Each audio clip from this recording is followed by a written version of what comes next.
விஜய் வரதராஜ் ஓக்கலுளி ஓக்கலுளி ஓக்கலுளி.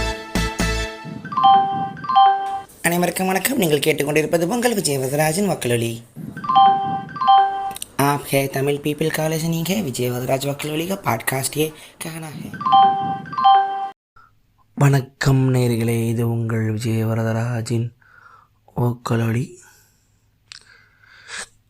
பயங்கர டென்ஷனு, பதட்டம். இந்த ஒரு நைட்டு தாண்டிடு அப்படிம்பாங்கள்ல, the dark night of the soul, அது இந்த நைட்டு தான். நாளைக்கு காலையில் படம் ரிலீஸ் ஆகிருக்கும். ஸோ அவ்வளோ டயர்டில் இருந்தாலும் நைட்டு இந்த மொமெண்ட்டில் ஒரு பாட்காஸ்ட் பேசணும்னு முடிவு பண்ணிட்டேன். ஸோ நார்மலாக ஒரு படம் எடுத்தவங்களுக்கு இந்த ராத்திரி ரொம்ப முக்கியம். பதட்டமாக படபடப்பாக ஓடிக்கிட்டு டென்ஷன் ஆகிட்டு செவுத்தில் குத்திக்கிட்டு ஜெயிப்போமா தோப்போமா ஒரு குழப்பத்தில் எல்லோரும் இருப்பாங்க. எனக்கு ரொம்ப ஒரு 4 வருஷம் நிறைய படங்கள் தள்ளிலாம் வருது. எனக்கு அந்த மொமெண்ட் இருந்ததுனால ஒரு மாதிரி அந்த பதட்டம் கொஞ்சம் குறைவாக இருக்குது. ஒரு மாதிரியான ஒரு அமைதி. அது நான் அடுத்தடுத்து நிறைய விஷயம் புதுசாக பண்ணதாக இருக்கலாம், ரெண்டாவதே ஒன்று எடுத்து வெப் சீரிஸாக பெற்றதாக இருக்கலாம். அந்த ஒரு மொமெண்ட் வாங்கலை, உன்னோட ஃபஸ்ட்டு படம் வரப்போதும் விஜய் சேதுபதி மீம் மாதிரி அதெல்லாம் தாண்டி கடந்து வந்தாச்சு. சில சமயம் இந்த ஃபஸ்ட்டு அப்படிம்பாங்கள்ல, இந்த முதல்ல வாங்கின சாக்லேட்டு, முதல்ல வாங்கின பொம்மை, முதல்ல மிஸ்ஸுக்கிட்ட அடி வாங்கினது, முதல்ல காதலிக்கிட்ட மொத்தம் வாங்கினது மெமரிம்பாங்கள்ல, அது அந்தந்த டைமில் நடந்தால் தான் அதுக்கூட வேல்யூ அப்படின்னு ஒன்று இருக்கும். ஸோ அதுதான், அது ஒரு பதட்டம் இல்லை, ஓகே அப்படின்னு சரி அப்படின்னு ஒரு பக்குவம் ஒன்று வச்சுக்கலாம். ஸோ நாளைக்கு காலையில் திருப்பாட ஆரம்பிக்கும். எனக்கு இந்த படம் பார்த்துக்க ஒரு பெரிய ஜேர்னி. சினிமா கற்றுக்கிட்டதை விட வாழ்க்கையை நிறைய கற்றுக்கிட்டேன். நாளைக்கு இந்த படம் ரிலீஸ் ஆகிறதே நான் ஜெயிச்சிட்டேன். என்னை பொறுத்த வரைக்கும், என் வாழ்க்கையை பொறுத்த வரைக்கும் ரிலீஸ் ஆகிறதே எனக்கு வெற்றி தான். இது போஸ்டரில் பார்த்துட்டு தியேட்டரில் என் படம் ஓடிட்டாலே நான் ஜெயிச்சிட்டேங்கிற மாதிரி தான் எனக்கு மனசில்.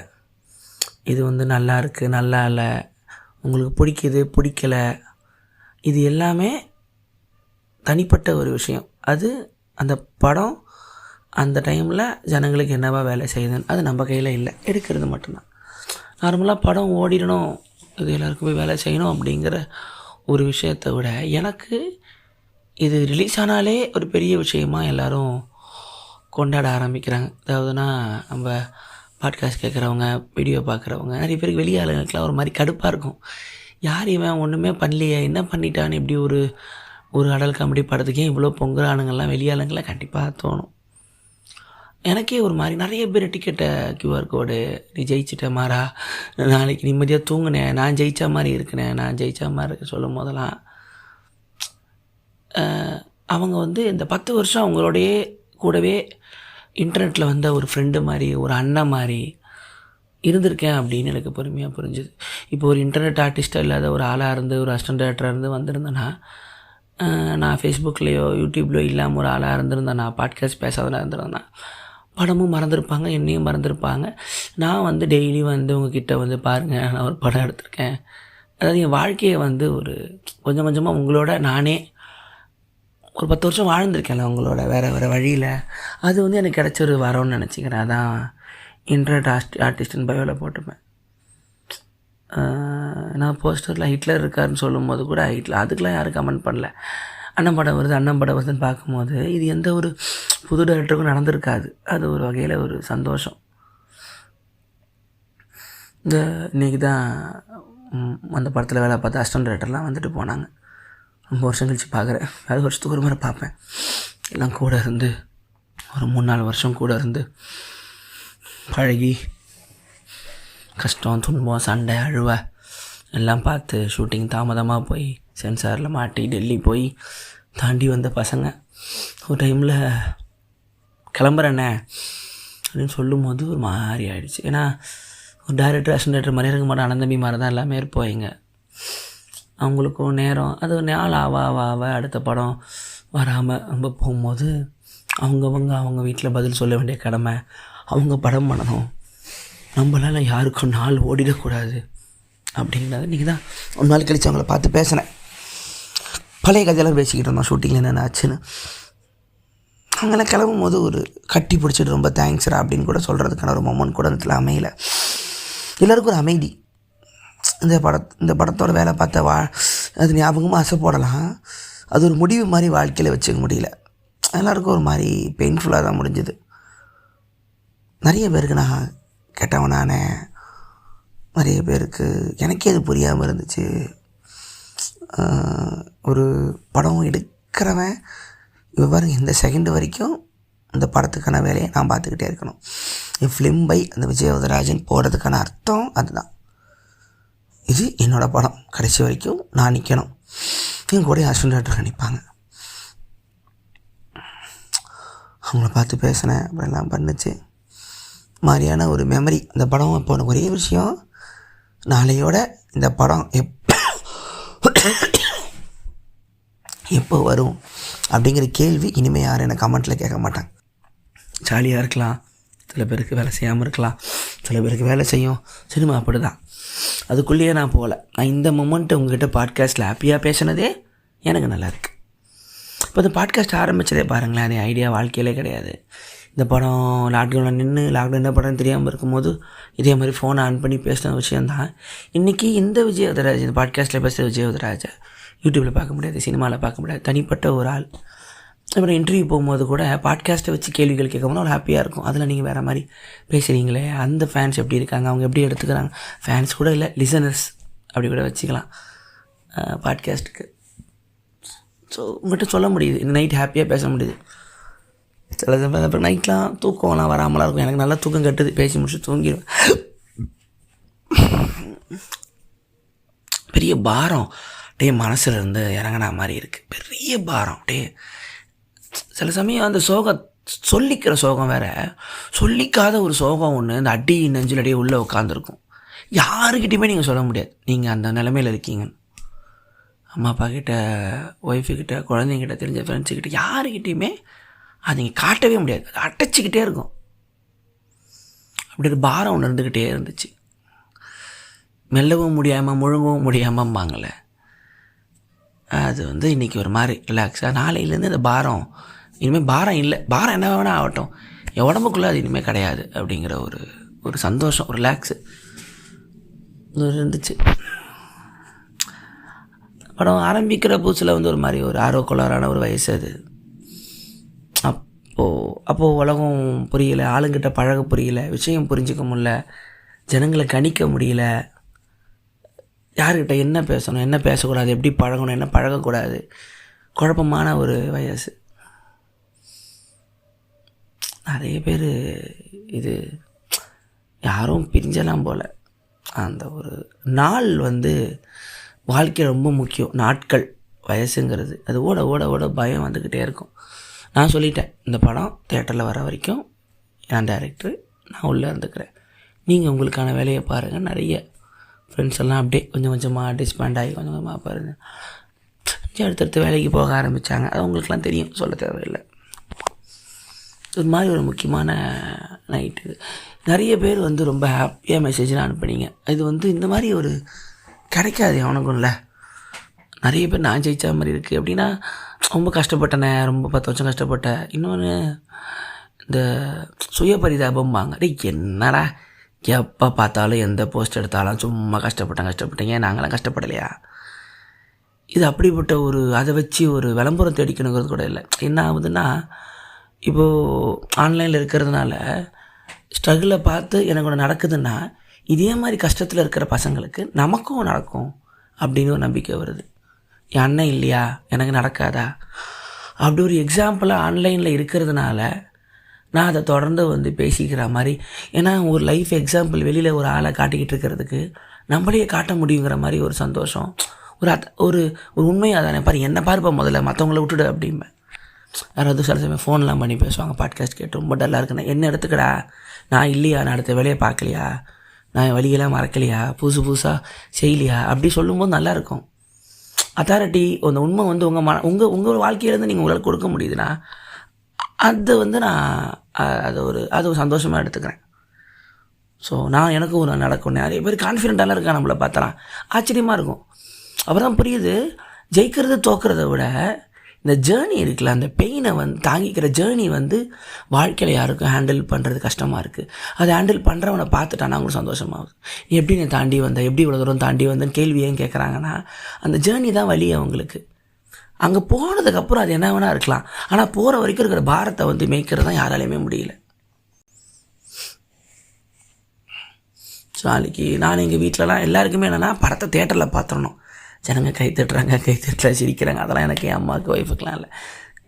பையன் படத்தை தேட்டரில் பார்க்க போகிறேன், அவ்வளோதான் எங்கள் அம்மாவுக்கு. அதை பார்த்துடணுங்கிறதே எங்களுக்கு ஒரு பெரிய ஒரு கனவாக இருந்துச்சு. எவ்வளோ இந்த முறை என்ன ஆச்சுன்னா, டேட் சொல்லும் போது யாருக்கும் ஃபோன் பண்ணி சொல்லலை, என் ஸ்டூடெண்ட் டேரக்டருங்களுக்கு நான் சொல்லலை. ஏன்னா ஒவ்வொரு முறையும் சொல்லி தள்ளி போகும்போது அவங்களுக்கே அந்த ஹோப்பை கொடுத்து அதை கட் பண்ணுற ஒரு சோகத்தை இந்த மாதிரி தர விரும்பலை. நான் அப்படியே விட்டுட்டேன். ஸோ அதனால் வாழ்க்கை அதனால் அப்படியே போஸ்டர் பார்த்து அவங்களா புரிஞ்சுக்கிட்டாங்க. லைட்டாக சிரிச்சு ஸ்மைல் வரும், ஹார்ட் வரும். எங்கள் மியூசிக் டைரக்டர் அமெரிக்காவில் உட்காந்துருக்காரு, அவர் ஃபேமிலி அங்கே இருக்குது, அவர் அங்கேருந்து படம் பார்ப்பார். ஸோ இது மாதிரி போச்சு, தான் நடந்துச்சு. என்ன கற்றுக்கிட்டேன் அப்படின்னா, கற்றுக்கிட்டேன்னு இல்லை, எல்லாத்துக்கும் ஒரு காரணம் இருக்குமாங்களே. எனக்கு புரிஞ்சுது, இது ஏன் தள்ளி போச்சு, இது ஏன் நடக்கலை, இது ஏன் அவ்வளோ கஷ்டத்தை கொடுத்துச்சுங்கிறதுக்கு ஒரு ரீசன் ஒரு டைமில் நமக்கு தெரிய வரும். ஆனால் கண்டிப்பாக தெரியும். ஆனால் அந்த ரீசன் தெரிய வரைக்கும் நீங்கள் தாக்கு பிடிக்கணும், அவ்வளோதான். ஓ அதுதான் அன்றைக்கி இப்படி ஆச்சா, அதனால தான் இன்றைக்கி இப்படி தான் இருக்குது போலையேங்கிற ஒரு பதில் பொறுமையாக தெரிய வரும். முக்கால்வாசி நல்ல பதிலாக தான் இருக்கும். வாழ்க்கையில் உங்களுக்கு ஞாபகமாக இருக்கிறது நீங்கள் துன்பமாக இருந்த மட்டும் தான் ஞாபகமாக இருக்கும். அது எல்லாமே அன்றைக்கி அது நடக்கலைன்னா இன்றைக்கி உங்கள் வாழ்க்கையில் இருக்கிற முக்கியமான விஷயத்துக்கு அதுதான் பேஸாக இருந்திருக்கும். ஏதாவது ஒரு இடத்துல பட்ட அவமானம், ஏதாவது ஒரு இடத்துல பட்ட ஒரு அசிங்கம், இல்லை ஒரு சோகம், அழாத ஒருத்தன் ஒரு விஷயத்துக்கு அழுகுறான், அது எல்லாமே அடுத்து அவன் இப்போ எங்கே இருக்கானோ அந்த ரூட் எடுத்து பார்த்தீங்கன்னா அந்த மொமெண்ட் காரணமாக இருக்கும். ஒரு தெரிஞ்ச ஃப்ரெண்டை ஒருத்தர் பயங்கரமாக இங்கிலீஷ் பேசுவான், பயங்கரமாக படிப்பான், பேசிக்கிட்டே இருப்பான், படிச்சுக்கிட்டே இருப்பான், நாலேஜ் கேதர் பண்ணிட்டே இருப்பான். அவன்கிட்ட கேட்டேன், என்னடா நீ வந்த ஊர், நீ படித்த ஸ்கூல் எல்லாமே வேறு, நீ ஆளே வேறு மாதிரி இருக்கிய. ஸ்கூலில் ஒரு இங்கிலீஷ் வாத்தியார் வந்து எனக்கு இங்கிலீஷ் தெரியலன்னு எல்லோரும் அசிங்கப்படுத்திட்டு ஒரு மாதிரி ஜாதியை வச்சு பேசிட்டானே. ஸோ அன்றைக்கி முடிவு பண்ணேன், எல்லோரும் முன்னாடி நான் இங்கிலீஷ் பேச ஒரு அவமானம், ஒரு சின்ன அசிங்கம், இந்த சமூகத்தோட அந்த ஒரு அசிங்கத்தை முறை அந்த ஹர்ட் இருக்குல்ல, அந்த ஸ்கார், அது ஏதாவது இது மாதிரி எல்லாருக்கும் வாழ்க்கையில் இருக்கும். அன்றைக்கி ஒருத்தன் பேசுகிறானே, யாரை வேணால் கேட்டு பாருங்கள், உங்கள் ஃப்ரெண்ட்ஸு, உங்கள் அம்மா அப்பா, உங்கள் மேனேஜர், ஹெட்டு, எந்த ஈவெண்ட்டு காரணமாச்சான்னு சொல்லுவாங்க. அன்றைக்கி அம்மா ஒரு வார்த்தை சொன்னான்டா, அன்றைக்கி தோணுச்சுடா அப்படின்னு தோணும். ஸோ இது மாதிரி மொமெண்ட்லாம் வந்து எனக்கும் இருக்கும், எனக்குலாம் அது மாதிரி மொமெண்ட்லாம் நிறைய இருக்குது வாழ்க்கையில். அன்றைக்கி ஞாபகம் இருக்கா, அது வந்து ரொம்ப முக்கியம். இந்த 5 வருஷத்துல சில இடத்துல நான் கோவப்பட்டிருக்கேன், செவுத்து போட்டு குத்திருக்கேன், அழுதுருக்கேன். இது இந்த மொமெண்ட்டில் நான் வெளியே போனேன்னா எல்லாமே முடிஞ்சிடும். ஆனால் உள்ளே இருக்கணும், எல்லாத்தையும் தாங்கிக்கிட்டு அந்த ஒரு ஃப்ராக்ஷன் ஆஃப் செகண்டில் ஒரு சின்ன டோரை திறக்கிறது மூலமாக எல்லாமே வாழ்க்கையில் மாறிடும்பாங்களே, அந்த டோர் ஹேண்டில் பிடிச்சிக்கிட்டு கோவமாக நின்றுருக்கேன். இதெல்லாம் எல்லாருக்கும் நடக்கும். ஆனால் அந்த மனசை விட்டுறாதீங்க அப்படின்னா ரொம்ப சும்மா சொல்லாதானே, கட்டுப்புனே அப்படி இருக்கும், புரியுது தான். ஆனால் அந்த மனசை விட்டுறாமல் இருக்கும்போது அது கொஞ்சம் பதமாகுது, கல்லாகுது. கல்லுன்னு கூட இல்லை, இந்த உலகம் வந்து பெயின்ஃபுல் தான், காம்ப்ளெக்ஸ் சிஸ்டம் தான், எமர்ஜென்சி தான், சின்ன சின்ன ஈவெண்ட்டோட பெரிய ஈவெண்ட்டு தான் அப்படிங்கிறது புரியாத மனசு தான் ஃபஸ்ட்டு ஹர்ட் ஆகும். அப்புறம் போக போக போக போக போக புரிஞ்சுக்கும் எல்லாத்தையும். இப்போ நான் அடுத்த படம் பண்ணும்போது இதில் அத்தனை கற்றுக்கிட்டதையும் ஈஸியாக ஹேண்டில் பண்ண முடிஞ்சுது. ஒருத்தர் வந்தால் எவ்வளோ பேசணும், எப்படி படம் எடுக்கணும், எப்படி இந்த பக்கம் இது என்ன பிரச்சனையாக மாறும். முந்தி எனக்கு எல்லாமே புதுசாக இருந்துச்சு. ஏதோ ஒரு வகையில் உதவிக்கிட்டே தான் இருக்கும் எல்லாமே.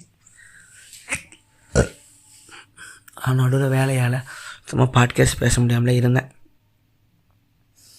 ஸோ மாதிரி வந்துருச்சு, மாதிரி உண்மையாகவே ட்ரிபிள் வந்துருச்சு.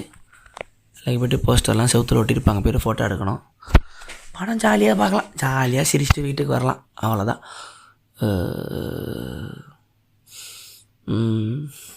அது மாதிரி இருக்குது. எனக்கு என்ன சொல்கிறதுன்னு தெரியல. மாதிரி அமைதியாக இருக்கேன், ஒரு பொறுமையாக இருக்கேன். ஒரு பார்த்துட்டோம் ஐயோ என்ன ஆகுமோன்னு ஒரு மாதிரி ஒரு ஒரு பயம் இல்லை. சரி அடுத்து என்னப்பா பார்த்துக்கலாம், அதெல்லாம் நம்ம வந்துடுது ஒரு வயசுக்கு மேலே. திருப்பி பழைய ஃப்ரெண்ட்ஸ் எல்லாம் திருப்பி பேசும்போது எப்படி இருக்கீங்கண்ணே வருஷம் 5 வருஷம் ஓடிடுச்சாடா 4 வருஷம் ஓடிடுச்சாடா அப்படின்னு யோசிக்கும் போது எவ்வளோ வேகமாக போகுது பாருங்களேன் மாதிரி ஒரு தாட்டு. ஆனால் அதுக்கப்புறம் நான் யூடியூப்பில் 1 வருஷம் பண்ணதோ, நான் கேட்டன் வெப் சீரிஸ் பண்ணதோ, நான் பாட்காஸ்ட் பண்ணதோ, சரி வாழ்க்கையில் உடஞ்சி போய் உட்காந்துடாமல் அடுத்த வேலையை பார்த்துருக்கேன். அது ரொம்ப முக்கியம். த ஃப்ளோ அப்படின்னு ஒரு புக்கு படிச்சுக்கிட்டு இருக்கேன். த ஃப்ளோ அப்படின்னு sky Isaac Newton, sky Isaac ஒருத்தர், டைம் வந்து டவுன்லோட் பண்ணி பாருங்கள். ஸோ ஒரு ஈவெண்ட் வந்து அவங்களுக்கு வந்து அது வந்து எப்படி கரெக்டாக சொல்கிறது, இதுதான் நடக்கணும் அப்படின்னு நினச்சிக்கிட்டே நம்ம லைஃப்பை வந்து ஒரு ஹேபிட்டு லூப் பேட்டர்ன்லேயே வச்சுருக்கிறது தான் புதுசாக நம்ம வாழ்க்கையில் அனுபவம் நடக்காமல் இருக்கிறதுக்கான காரணம் அப்படிங்கிறாங்க. நீங்கள் ஒரு ப்ரொஃபஸராக இருக்கீங்க, ஐடியாக இருக்கீங்கன்னா உங்கள் வாழ்க்கையெல்லாம் ஒரே ரூட்டு, ஒரே ஆஃபீஸு, ஒரே கேபினாக இருக்கும். நினைக்கிறவர்கள் மாற்றிப்போங்க. நீங்கள் ப்ரொஃபஸராக இருக்கீங்களா, ஒரு நாள் கார்டனிங் பண்ணுங்கள். நீங்கள் ஆர்கிட்டாக இருக்கீங்களா, ஒரு நாள் மியூசிக் கற்றுக்குங்க. வாழ்க்கையில் உங்களுக்கு இந்த விஷயம்லாம் உங்களுக்கு தேவையே இல்லை அப்படிங்கிற பிரான்ச் எல்லாம் புதுசாக கற்றுக்கிட்டே போங்க. அது உங்களை புது மனிதர்களெல்லாம் கொண்டு போயிட்டு உங்கள் லைஃப்பை வந்து பிரைட்டாக கொண்டுறாங்க. அது மாதிரி நல்லா இருந்துச்சு. இப்போ நான் அந்த பாட்காஸ்ட்டையும் நான் அப்படி தான் பார்க்குறேன். இது என் லைஃப்பில் என்னோடய விஷயத்தில் இல்லவே இல்லை. லாக்டவுனில் சரி ஆரம்பிக்கலாம் புதுசு எனக்கு. ஆனால் அது எனக்கு ஒரு முக்கியமான ஒரு ஃபார்மேட்டை கொடுத்து முக்கியமான ஃபேன்ஸை லிசனர்ஸை கொடுக்குன்னு நான் எதிர்பார்க்கல. அதை எதிர்பார்த்து நான் ஆரம்பிக்கலை. ரெண்டுத்துக்கு வித்தியாசம் இருக்குது. முதல் 2 எபிசோடு அப்படி தான் ஜாலியாக பேசினேன். இப்படி என்னால் உட்காந்துருப்பேன் 5 நிமிஷம் அமைதியாக பேச முடியும் அப்படிங்கிறது அப்போ எதிர்பார்க்கல. எதிர்பார்க்காதனால தான் இது நடந்துச்சுங்கிறது உண்மை. உங்கள் மனசுக்கு எது தேவையோ, எது நீடோ, எது ஹோல்சமோ அது நீங்கள் எதிர்பார்க்காம தான் நடக்கும். ஆனால் நீங்கள் அதுக்கான பாத்தை ஓப்பன் பண்ணணும். ஒரு ரோட்டில் போயிட்டுருக்கீங்க, உங்கள் ஆஃபீஸ்க்கு போகிறீங்க, டைமுக்கு போயிட்டுருக்கீங்க, திடீர்னு அழகாக ஒரு ரோஸ் ஒன்று மலர்ந்துருக்கு, உங்களுக்கு பிடிக்குது, பைக்கில் நின்று உட்காந்து பார்த்துருன்றான். அப்போ யாராவது ஒருத்தன் கூட வந்து அதே ரோஸை பற்றி பேசலாம். அவன்கிட்ட போய் பேசி அவன் வாழ்க்கையில் ஒரு முக்கியமான முடிவை கொடுக்குற ஒரு ஆளாக இருப்பான். இப்படி அவர் சொல்கிறார். லைஃப்பில் ஒவ்வொரு செகண்டும் காசு மோசம் கூட பேசிக்கிட்டே தான் இருக்குது, ரெஸ்பாண்ட் பண்ணிக்கிட்டே இருக்குது. உங்களுக்கு அது காது கொடுத்து கேட்குற காது இல்லை, மனசு இல்லை. நீங்கள் ஒரு ருட்டீன் பேட்டர்ன் ஹேபிட் வாழ்க்கை வாழ்கிறதுனால வாழ்க்கையை மறந்துடுறோம் அப்படின்னார். இது நான் மனப்பூர்வமாக ஒத்துக்கிற ஒன்று. இது வந்து உண்மை. மறந்துடுறோம் வாழ்க்கை வந்து மல்டிபிள் லேயரில் மல்டிபிள் ரூட் ரைஸாக மாதிரி ஓடிட்டுருக்க வேறு மாதிரி. அது இதில் நீ இதுதான் ஆகணும் அப்படின்னு இந்த கோல் அப்படிங்கிறதே வந்து உங்களை வந்து உங்கள் பார்த்து பிளாக் பண்ணுற ஒரு வழி தான். அந்த ஜேர்னியில் நீங்கள் பார்க்குற மக்கள், நீங்கள் பார்க்குற விஷயம், நீங்கள் பார்க்குற வழி, நீங்கள் கற்றுக்கிற புது விஷயம் வந்து உங்களை நீங்கள் எந்த இடத்துக்கு நீங்கள் போகணும்னு இந்த இதில் இருக்கோ அந்த இடத்துக்கு நீங்கள் போவீங்க. சில பேருக்கு அவங்க கோலுக்கு போகவே மாட்டாங்க, ரொம்ப ஸ்ட்ரகிளாக இருக்கும். ஸோ உங்கள் கோல் அதுவாக கூட இல்லாமல் கூட இருக்கலாம். அதுக்கு உங்களுக்கான இடம் வேற ஒரு இடத்துல கூட இருக்கலாம். ஆனால் அதை நீங்கள் எக்ஸ்ப்ளோர் பண்ணாமல் இருக்கிறதுக்கு இதிலேயே தொங்கி போய் உட்காந்துருக்கிறது மட்டும்தான் உங்களுக்கான தடையாக இருக்கும். நானே பர்சனலாக சினிமா வரலன்னு உட்காராமல் நான் பாட்காஸ்ட் பண்ண ஆரம்பித்தேன். அதை வாழ்க்கையே மாற்றுச்சு. நான் யூடியூப்பில் வேறு இப்போ நான் டெக்கு பேச ஆரம்பித்தேன், மியூசிக் பேச ஆரம்பித்தேன், எழுத ஆரம்பித்தேன். இந்த ஒரு ஓக்கலொலி வரதராஜை வந்து அவங்க ரொம்ப புதுசாக இருந்துச்சு. இப்போது எந்த ஒரு இன்டர்வியூ பண்ணாலும் பிட்டு படம் என்ன பார்ப்பீங்க, கெட்ட வார்த்தை பேசுவீங்கன்னு கேட்டுக்கிட்டு இருந்த கேள்விகள் இப்போ மாறி என்ன புக்கு படிப்பீங்க, வேன்கோ காஃப்காலாம் பேசிட்டு பாட்காஸ்ட் கேட்டுட்டு எப்படி ஹோல்சமாக அது எப்படி அடல் காமெடி பண்ண முடியுதுன்னு என்னை பார்க்குற பார்வையே மாற்றும்னு நான் அதை எதிர்பார்க்கல. ஸோ நீங்கள் இந்த ஒரு 20 நிமிஷம் இப்போ எல்லாருமே பாட்காஸ்ட்டுக்கெலாம் ரெடி பண்ணுவாங்க, பேசுகிறதுக்கெலாம் எழுதுவாங்க. எனக்கு எப்படி நான் சும்மா ஆன் பண்ணி பேசுவியானுங்க. ஆமாம், அதை கேட்குறதுக்கு நிறைய பேர் ரெடியாக இருக்காங்கண்ணா, எனக்கு ஆசையாக இருக்கும் அப்படின்னு சொல்லுவேன். நான் ஒன்றும் பெருசாக பேசுகிறதுல ஆன் பண்ணி அப்படியே வளருவேன். எழுத்தப்பில் கண்ணாடி இருக்கும், அதில் மூஞ்சை பார்த்துப்பேன், எனக்கு நானே பேசிப்பேன். அது மாதிரி இருக்கிற மக்கள்லாம் ஹெட்ஃபோனை போட்டு கேட்குறாங்க நினைக்கும் போது எனக்கு அவ்வளோ சந்தோஷமாக சிரிப்பாக இருக்கும். இப்போ வரைக்கும் ஆஃபீஸில் நிறைய மைக்கில் வாங்கியிருக்கு. ஒரு 2 பேர் தான் வீடியோவாக பேசுகிறேன். இதே அந்த என்னோடய ஃபோனில் ஆன் பண்ணி ஆப்பில் பேசி எடிட் பண்ணி போடுறது தான் எனக்கு என் ரூமில் உட்காந்து பெட்ரூமில் உட்காந்து. நீங்களும் போங்க, படம் போங்க, ஃப்ரெண்ட்ஸ்லாம் கூப்பிட்டு போங்க. இது ப்ரமோஷன் வீடியோ கூட இல்லை. இது எனக்கு இந்த நைட்டு, இந்த 2ஆம் தேதி நைட்டு நான் பேசணும்னு ஆசைப்பட்டேன். இப்போ எடிட் பண்ணி அப்லோட் பண்ணிடுவேன். வரும் 2:30-3 மணி போல் அவங்க பப்ளிக் ஆகும்.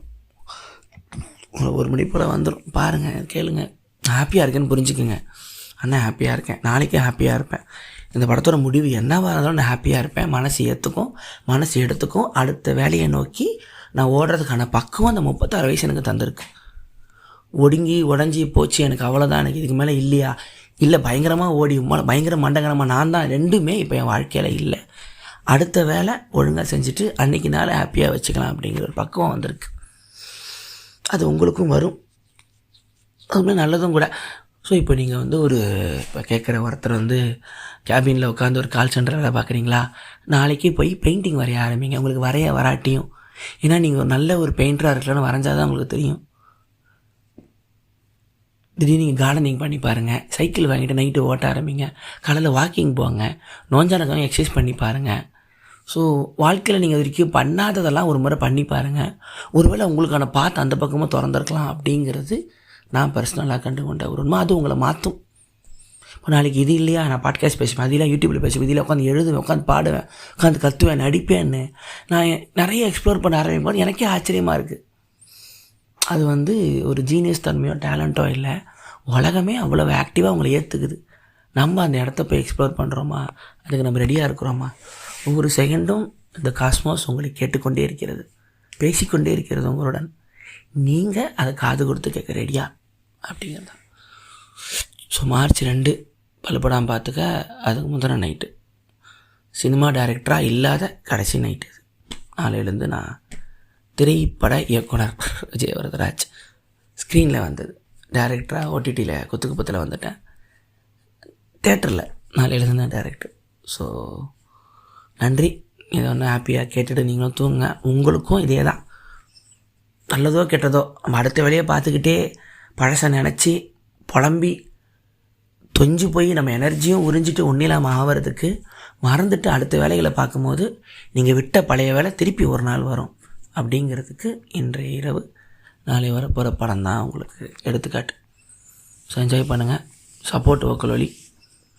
So thanks. இது உங்களுக்கு ஜெயவதராஜன், வக்கலொலி.